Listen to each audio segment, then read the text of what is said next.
Kapal na mukha mo magpakita dito? Colleen, alam kong galit ka. Pero hindi naman ikaw yung pinunta ko dito, si Manolo. Ganun ah. Tama na! Colleen! Kapal na mukha mo! Alison, tama na! Tama na! Hoy! Hoy! Ano ba nangyayari dito? Pareho kayong hindi nakakatulong sa anak ko, ha? Kaya pwede ba? Lumayas na kayo!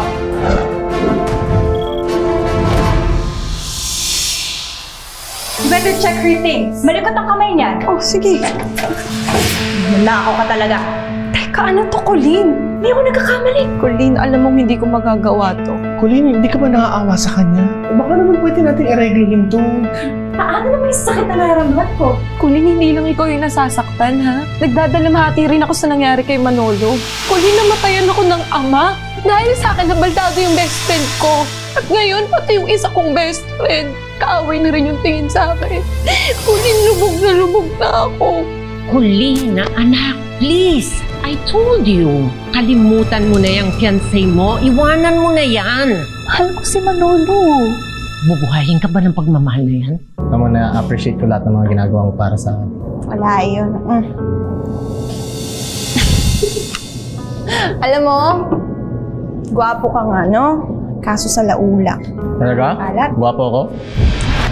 Hindi pa nga ako nakakaalis ng bansa. Nilalandi mo na agad yung fiancé ko? Ikaw nga, ngayon ka lang nagparamdam eh. Mabuti pa to si Alison, dinadalaw ako. Sinusuportahan ako. Matagal lang may gusto sa'yo si Alison, no? Kaya sobrang saya na siguro na nasusolo ka niya. Ang unfair mo, Colleen. You want me to be fair? Fine! I leave the two of you alone. Hindi ko kailangan ng mga pabigat tulad nyo. Isang baldado at isang abusado. Alison, isang tanging kabayaran na naiisip ko para sa lahat ng sakripisyo mo para sa akin ay ang aking habang buhay. Alison, will you marry me? Yes, Manolo. Yes? Yes! Congratulations! Colleen! I miss you so much!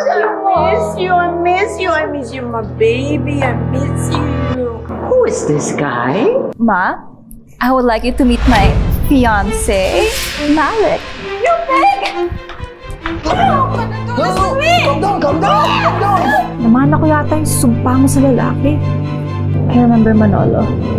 I wish he was here. Your love, for pushing me to continue moving forward.